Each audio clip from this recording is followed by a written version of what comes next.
Protestas, las manifestaciones que se han sentido en todo el país han generado pérdidas económicas millonarias, no solamente para los empresarios, para los emprendedores, para las personas que día a día se ganan el sustento y también para los ciudadanos que, bueno, aprovechan la campaña navideña para poder ahorrar y ganar un importante recurso que serviría para todo el año, pero esta situación lamentablemente no se está dando. Para entender los alcances y las cifras de lo que ha ocurrido, ya estamos enlazados vía Zoom con la presidenta de la Asociación PYME Perú, Ana María Choquehuanca. Muy buenas tardes, gracias por estar con nosotros. Buenas tardes, muchas gracias a ustedes por la invitación. Sí. Señora Ana María, bien. Sí. Ay, perfecto, la escucho muy Sí, bien. estamos. Gracias Sí. entonces por estar junto a nosotros. Gracias a ustedes. Queremos entender los alcances de esta crisis política y social, porque lamentablemente los más perjudicados son los pequeños y medianos empresarios, emprendedores, porque las grandes empresas muchas veces tienen seguros vinculados, pero las personas que tienen su pequeño emprendimiento, que se ganan el sustento día a día, están pasando un mal momento. ¿Qué nos puede contar al respecto?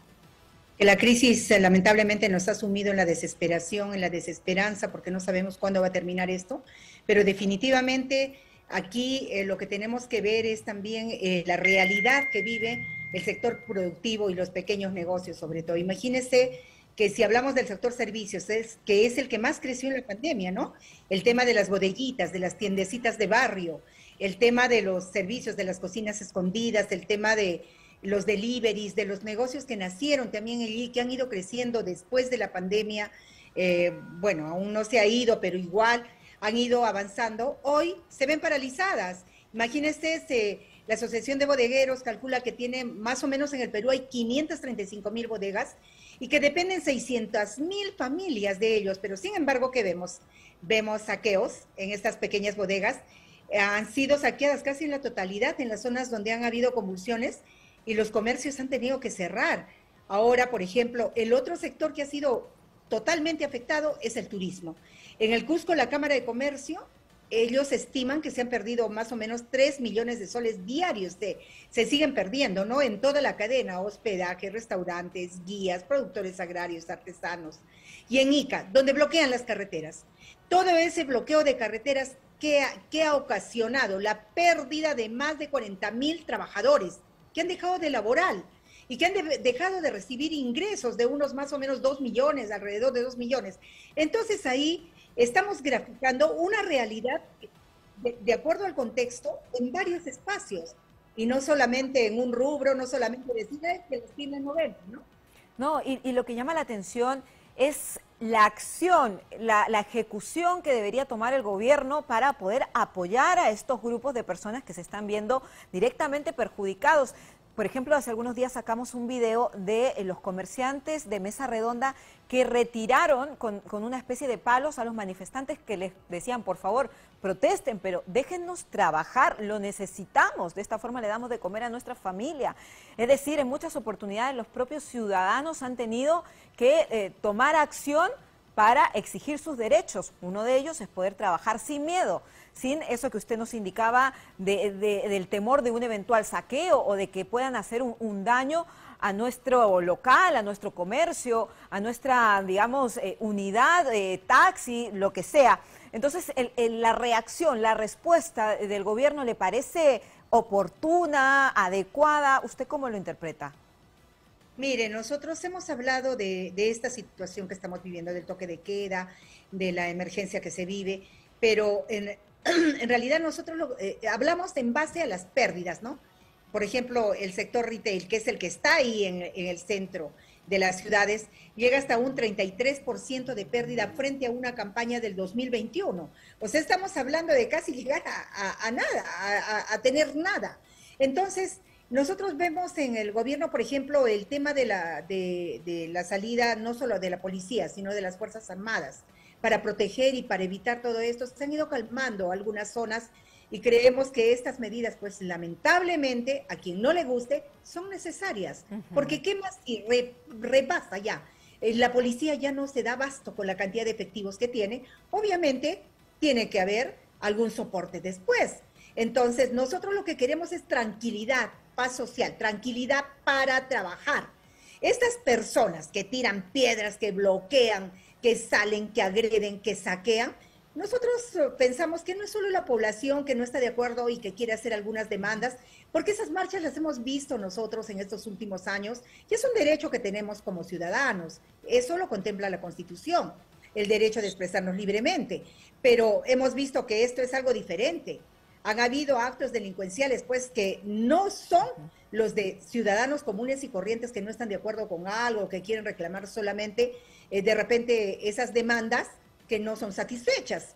Entonces, ahí es donde tenemos el problema, el Ajá. nivel de violencia, de agresividad que nosotros estamos viendo en la respuesta, la respuesta o no respuesta, porque ellos son los que provocan y son los que luego se victimizan, también Ujú. en algunos casos. Sí, Entonces, y aquí, sí. algunas imágenes que también nos han conmovido es de los pequeños granjeros, por ejemplo, que venden leche a grandes empresas, que debido a estos bloqueos no podían llevar este suministro, estas leches, perdiendo todo, camiones llenos de fruta que quedó podrida debido a estos bloqueos. Entonces, son varias cosas que, por supuesto, generan malestar. Ahí en imágenes estamos viendo piña, de fruta de todo tipo, con tanta necesidad que hay, que se vea todo eso desperdiciado. Es una lástima, ¿no? Tantas familias que dependen de eso. Entonces me imagino que las pérdidas deben ser millonarias y muchas veces consideran, no, son camiones, son grandes empresas, pero después de ellos vienen muchas personas que brindan servicios, ¿no? Que venden sus frutas, que venden la leche y que también indirectamente o en este caso directamente se están viendo muy afectados. Yo no sé si usted tiene alguna cifra Sí, claro que sí. aproximadamente de lo que esto está significando, Claro que sobre todo para las familias trabajadoras, los pequeños y medianos empresarios. Es que aquí no se trata de grandes empresas, no se trata de que yo tengo de repente un resentimiento porque el gran empresario, pues lo que ha dicho siempre, ¿no? Son explotadores, ellos no comparten lo que ganan, son, bueno, lo que pienso, ¿ya? Pero hay algún derecho de quemar una empresa que, por ejemplo, brinda trabajo a 2.500 trabajadores y que yo la quemo, como el caso de Leche Gloria, como el caso de Damper en Arequipa, y que al día siguiente hay 2.500 familias que no van a percibir ingresos. Miren qué fecha es. Miren qué, o sea, esta es una fecha tan estratégica donde las pequeñas empresas, los microempresarios tenían la oportunidad de recuperar algo de lo que se ha perdido. Y es que no se dan cuenta que están yendo contra ese pueblo que dicen que ellos reclaman derechos para el pueblo. ¿Qué derechos? ¿El derecho a qué? ¿El derecho al no trabajo porque no tienen fuente de trabajo? ¿Qué derechos son? Los derechos los tenemos nosotros y somos autosuficientes para poder pelear por nuestros derechos como debe ser. Si no estamos contentos nosotros, expresamos la demanda, hablamos con la autoridad o no, y lo resuelvan o no, como el caso de las pymes. Años de años no nos han mirado, años de años no han resuelto nuestra problemática. Ahora último, en este último gobierno del señor Castillo que se acaba de ir, ¿qué cosa ha hecho por nosotros? ¿Qué cosa ha hecho si la pobreza seguía escalando y ha escalado mucho más, 10 puntos? La informalidad, 83%. ¿Cuántos informales más van a haber? Pero yo a lo que voy es al daño que provocan. O sea, Así es, dejan señora. sin trabajo a muchas familias, dejan sin empleo a muchos trabajadores, queman propiedades que sabe Dios cuándo se van a recuperar. Dirán, pues, claro, habrán algunos seguros que puedan cubrir de repente, pero ¿y quién cubre el seguro de un pobre taxista que con mucho esfuerzo ha comprado un pequeño carro, un pequeño taxi, y que lo han quemado? Acá en Arequipa se han visto esos casos. No, señora Entonces, Ana María, es una situación muy complicada, sobre todo porque es un derecho trabajar, aportar al país, más en estas fiestas navideñas, que es el momento para generar estos ingresos y que lamentablemente se han visto mermados de una manera muy importante. Le agradezco por su tiempo y por explicarnos las cifras también para que tengamos en consideración de lo que significa este conflicto Yo le, social. yo le quiero, yo le quiero también agregar ahí que Dígame, pensemos en esos 16.000 productores de leche que hoy no pueden entregar su leche. totalmente de Pensemos acuerdo. en esos 40.000 trabajadores que están perdiendo el trabajo en Ica. Hay que pensar en todas las regiones también. Creo que es oportuno que nosotros reflexionemos y que el Congreso el día de hoy dé muestras de que se identifica con el país y Así que no se es. identifican con ellos mismos. Muchas gracias. Muchas gracias a usted, muy amable por su